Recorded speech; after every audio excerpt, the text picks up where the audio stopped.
Assalamualaikum warahmatullahi wabarakatuh. Apa kabar anak-anak semua? Semoga senantiasa dalam keberkahan dan tetap semangat belajar. Pertemuan kita kali ini dalam mata pelajaran Bahasa Indonesia bersama dengan saya, Ustadzah Darwati, kita akan belajar cara menyusun cerita inspiratif. Jika pada pertemuan sebelumnya kita sudah belajar tentang definisi cerita inspiratif, kemudian struktur pembangunnya, nah sekarang kita belajar menyusun cerita inspiratif. Anak-anakku, menyusun cerita inspiratif sama saja dengan cerita pendek lainnya. Kamu sering menyusun cerita saat berbincang dengan teman-teman. Cerita tentang saat pergi liburan bersama, saat syukuran di rumah teman, cerita yang berkaitan dengan susahnya soal ujian, dan sebagainya. Kita hampir selalu bercerita tentang apa saja. Jadi, menulis cerita harusnya tidaklah begitu sulit, bukan? Bagaimana menulis cerita inspiratif? Cerita dapat menggugah perasaan jika 1. Membawakan momen aha kepada pembaca. 2. Menyentak langsung hati dan pikiran pembaca atau pendengar agar tetap semangat, menjadi lebih baik, berbuat lebih tulus dalam hidup. 3. Cerita mudah dipahami meski bermakna mendalam. Menulis cerita inspiratif selain bermanfaat bagi orang lain, juga bermanfaat untuk pengembangan diri sendiri. Ada yang ingin diceritakan atau disampaikan. Inilah kunci atau tema cerita. Tentunya sesuatu yang menginspirasi. Cerita inspirasimu bisa saja berasal dari pengalaman nyata yang pernah kamu alami, atau cerita motivasi tentang orang lain yang telah memengaruhimu secara positif. Misal, gurumu yang penuh perhatian. Mungkin juga ceritamu bukan tentang orang, tetapi tentang hewan yang penuh kasih sayang, atau hasil imajinasi. Ada banyak yang dapat menjadi sumber ide ceritamu. Tulis ceritamu sebagaimana kamu berbincang dengan temanmu dengan bahasa yang sederhana. Tidak perlu kata-kata bergaya atau menggunakan semua aturan tata bahasa yang rumit. Sederhana saja, sampaikan pesan dan emosimu sebagaimana kamu lihat dan rasakan. Hal ini akan membuat ceritamu alami dengan gayamu sendiri dan terkesan akrab. Cerita inspiratif umumnya bertema kepahlawanan. Tema kepahlawanan cukup beragam, mulai dari cerita semacam Si Pitung, Pangeran Diponegoro, Sang Pencerah, Soekarno, Superman, hingga Neil Armstrong yang berjalan di bulan. Perjalanan sang pahlawan secara jelas terbagi atas 3 bagian wajib cerita inspiratif sebagai berikut. 1. Bagian awal, yaitu seseorang memiliki tantangan atau kesulitan yang ingin atau harus diatasi. 2. Bagian tengah, yaitu keputusan dan tindakan yang diambil sang tokoh pahlawan untuk mencapai tujuan. Kesulitan demi kesulitan sering dihadapi dalam menggapai sukses. 3. Bagian akhir, yaitu sukses yang diraih dan ada hasil positif sebagai akibat keputusan dan tindakan sang tokoh. Nah anak-anak, mari kita cermati cerita inspiratif berikut ini. Cerita berikut berjudul Kentang, Telur, dan Biji Kopi. Ada seorang anak yang mengeluh kepada ayahnya bahwa hidupnya menderita.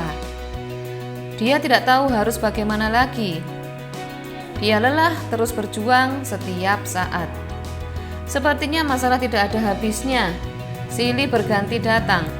Satu masalah selesai, muncul lagi masalah lainnya. Sang ayah, seorang juru masak, membawanya ke dapur. Dia mengisi 3 panci dengan air dan meletakkannya di atas api.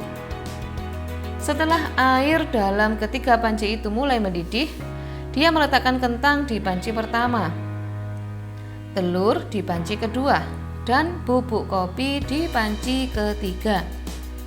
Kemudian duduk kembali dan menunggu tanpa berkata sepatah pun kepada putrinya. Sang anak menggerutu dan menunggu tidak sabar, menduga-duga yang dikerjakan ayahnya.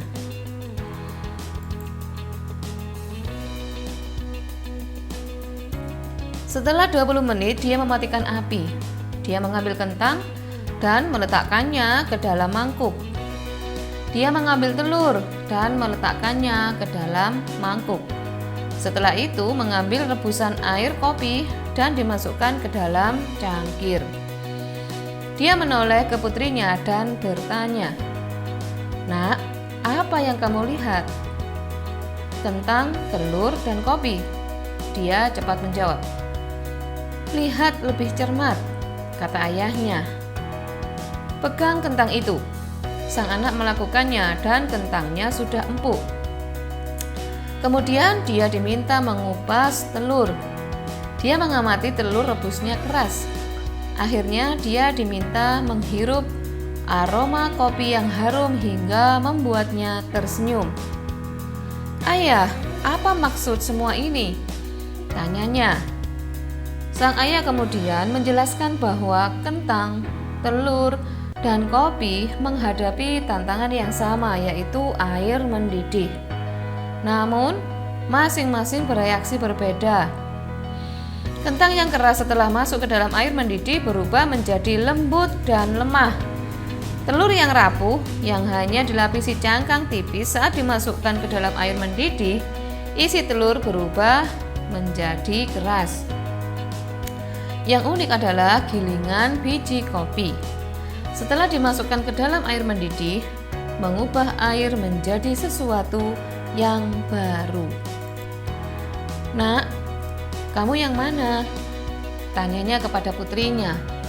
"Saat tantangan dan kesulitan mengetuk pintumu, bagaimana tanggapanmu? Apakah kamu kentang, telur, atau biji kopi?" "Anakku, dalam hidup ini segala sesuatu terjadi di sekitar kita. Hal-hal terjadi menimpa kita.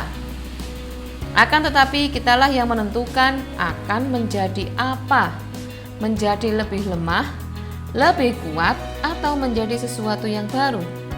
Kamu pilih yang mana?" Nah, anak-anakku semua, itu tadi cerita inspiratif yang Ustadzah bacakan yang berjudul Kentang, Telur, dan Biji Kopi. Cerita di atas yang Ustadzah sampaikan menyadarkan bahwa tidak ada gunanya jika sering mengeluh. Cerita tersebut berisi kentang, telur, dan biji kopi yang dimasukkan ke dalam air mendidih, lalu menjadi berbeda hasilnya. Demikian juga dengan garam yang dimasukkan ke dalam air dengan volume berbeda. Misal gelas, panci, atau bahkan danau.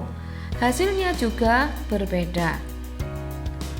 Garam bisa diibaratkan sebagai masalah. Lemparkan garam ke dalam air di gelas, air di panci, atau air di danau. Itu adalah jenis sikap orang yang menghadapi masalah. Apakah sama hasilnya? Maka pesan moralnya, jadilah danau. Nah, ide ini bisa kamu susun menjadi cerita inspiratif yang menarik. Sebenarnya cerita inspiratif dapat dikembangkan dari kita melihat benda di sekitar. Misal, ada botol.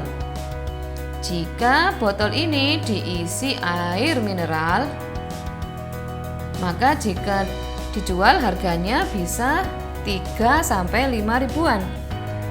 Jika botol diisi jus buah, harganya bisa mencapai 10 ribuan.